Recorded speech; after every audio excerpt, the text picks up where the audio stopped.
Bonjour à toutes et tous, bienvenue dans les coulisses du Grand Lyon. Mon invité du jour, Alan Baumham. Bonjour. Bonjour Raphaël, merci pour Vous l'invitation. êtes le tout nouveau coordinateur régional des jeunes avec Macron. Ça existe encore les jeunes avec Oui, Macron? oui, plus que jamais. On a eu même eu un pic d'adhésion au cours des derniers mois après la dissolution. Je pense qu'il y a un certain nombre de jeunes qui cherchent une voie centrale, mesurée, où on peut débattre et où on peut encore porter cette idée de dépassement des clivages et de lutte contre les obstacles et les barrières qui sont dans la société et contre les inégalités de destin. C'est sur ça qu'on s'est fondé en 2015 et c'est ce qu'on essaye encore de porter aujourd'hui. Mais par définition, Macron, c'est fini. Il ne pourra pas se représenter à la prochaine présidentielle.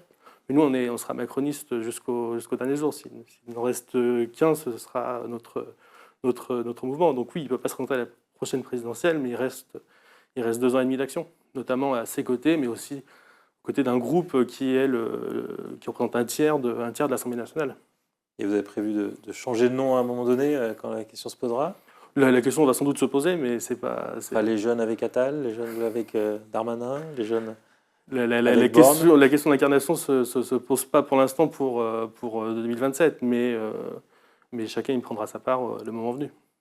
On sait que les jeunes avec Macron étaient plutôt sur l'aile gauche de la Macronie. Vous vous y retrouvez avec ce gouvernement Barnier, avec Retailleau à l'intérieur, ces déclarations sur l'état de droit? Mais nous, on était sur l'aile macroniste de la Macronie, contrairement à certains, mais on essaye de toujours porter cette idée qu'on a eue dès le départ de dépassement des clivages, et c'est ce qu'on a essayé de faire au gouvernement. C'est une coalition. Il y a des gens avec qui on n'est pas d'accord au sein du gouvernement, mais il fallait dépasser nos désaccords et essayer de trouver un moyen de construire une coalition pour gérer le pays au cours des prochaines années, parce que sinon on était dans une situation inextricable. Il fallait trouver des accords avec des gens qui pensent que l'état de droit n'est pas sacré. Mais je note que le Premier ministre l'a remis en place au moment du discours de politique générale de manière assez claire, à la fois sur ça et sur la question de l'immigration. On voit l'interview de Darmanin aujourd'hui dans le Figaro, qui propose l'augmentation des droits d'inscription des étudiants étrangers, une réforme de l'audiovisuel public pour faire 4 milliards d'économies. Alors quand on sait que c'est le budget de l'audiovisuel public, on comprend qu'il faut tout privatiser, mettre fin aux 35 heures. Ça, c'est la ligne des JAM? Il y a certains points dans lesquels on se retrouve dans l'interview de Gérald Darmanin, quand il parle d'encourager le travail. C'est des choses que nous, on a toujours portées, parce qu'on pense que c'est par l'économie qu'on pourra financer les grands défis de demain, la transition écologique, l'éducation, la santé. Et puis, il y a d'autres choses avec lesquelles on sera en désaccord. On l'a toujours montré. Vous savez, au moment de la loi immigration, on a été en quelque sorte une partie des fers de lance de l'opposition au texte final. Et ça n'avait pas forcément plu à Gérald Darmanin à ce moment-là, mais on a toujours essayé de porter notre voix au sein de la majorité. On a toujours été respecté d'une certaine manière pour ça au sein de l'ex-majorité présidentielle. Et je pense que c'est bien que le débat d'idées puisse vivre au sein de notre mouvement. On annonce une déclaration de Gabriel Attal cette semaine. Il pourrait se déclarer à la présidentielle. Vous êtes déjà en soutien? À la présidentielle, je ne sais pas, mais bon, il y a d'autres échéances internes qui vont arriver prochainement, et je pense qu'il Déjà prendre la direction de votre parti. voilà, il pourrait être le prochain secrétaire général de Renaissance, et je crois qu'il y a les 2 tiers des présidents d'assemblée départementale qui l'ont soutenu déjà. Et puis il va y avoir une élection, et je pense que c'est important qu'il puisse affirmer sa voix au sein de cette élection, parce qu'il a quand même représenté aux dernières élections législatives, et puis en tant que Premier ministre, une certaine nouvelle voix au sein de la majorité présidentielle, l'ex-majorité présidentielle. Et elle est importante aujourd'hui parce qu'on l'a vu pendant les législatives, il a été le porteur de notre message. Bon, on a compris, vous êtes déjà les jeunes avec Attal. Déjà, Non, c'est une position à titre personnel sur ce sujet-là. on a vu ce week-end de l'autre côté Raphaël Glucksmann annoncer qui voulait de faire de Place Publique un grand parti pour prendre le pouvoir. Est-ce que vous n'avez pas plus d'atomes crochus de ce côté-là? Non, parce que ce que je remarque avec Raphaël Glucksmann, c'est que lorsqu'il a été confronté à la possibilité de gouverner, que ce soit avec Michel Barnier ou avec Bernard Cazeneuve, et qu'il aurait pu pousser à ce moment-là pour prendre le pouvoir, participer au gouvernement, participer à la gestion du pays. Enfin, ce qu'un parti de gauche du gouvernement est censé faire, il s'est défaussé. Donc nous, on se retrouve dans tous ceux qui ont envie de dépasser les clivages et qui ont envie de mettre les mains dans le cambouis dans l'intérêt du pays. Nous sommes le 7 octobre, un an après les attentats, les enlèvements qui ont été commis en Israël. Il y aura un rassemblement du CRIF place Bellecour cet après-midi. Vous attendez à ce que ce soit un peu tendu pour vous après les déclarations d'Emmanuel Macron qui appelle à ne plus armer Israël?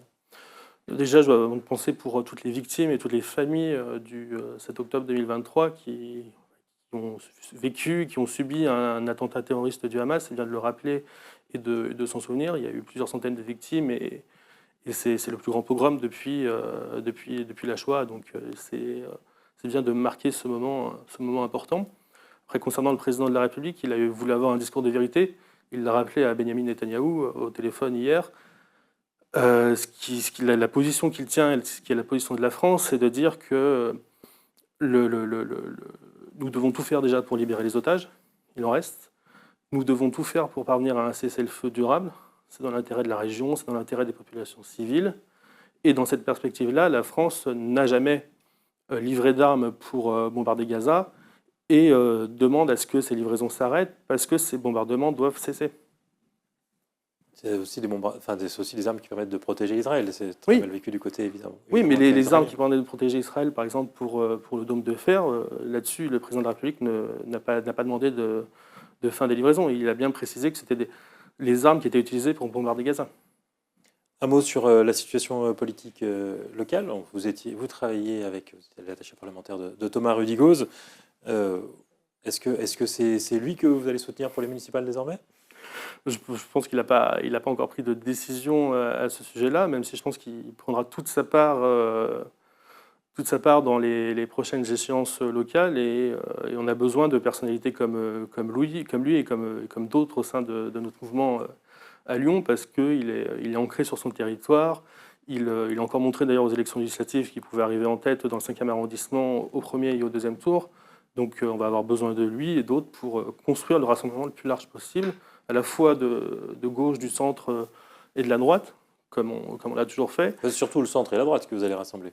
Non, on appelle aussi toutes les personnalités de centre-gauche, de gauche modérée, qui ont envie de faire ce rassemblement avec nous. Donc les personnalités de gauche, comme l'ancien président de la métropole David Kimmelfels, vont plutôt se rapprocher de la majorité actuelle. Je pense qu'il y a cette expression d'Edouard Philippe qu'il avait utilisée en 2019, c'est que la poutre travaille encore. Et je pense que le rassemblement et le dépassement des clivages est encore en train de se faire. Et on le voit à gauche, notamment, qu'il y a encore beaucoup de divisions, si ce n'est encore plus qu'il y a 4 ans, parmi les partenaires de la majorité de Grégory Doucet. Et on voit à droite aussi qu'il y a une recomposition qui est en train de se faire. Et donc, nous, on est là pour tous ceux qui ont envie de porter le même projet en faveur de l'économie, de la transition écologique, du social, au sein de la métropole de Lyon et de la ville de Lyon. C'est quoi le deal qui se prépare ? La droite prendra la métropole et vous, la ville de Lyon, avec très peu de chances de l'emporter à Lyon. C'est des choses qui seront discutées avec tous nos partenaires, mais je voulais ajouter tout à l'heure qu'il y a à la fois les gens de gauche, de droite et du centre qui ont envie de travailler avec nous, mais il y a aussi toutes les personnes de la société civile et qui ont envie de nous rejoindre et de travailler avec nous parce qu'ils ne supportent plus la gestion des verts, parce qu'ils ont envie de porter autre chose, et nous, on est prêts à les accueillir et à monter un projet avec eux. Et David Kimmelfels, qui apparemment se rapproche de la gauche, c'est quelque chose que vous regrettez ?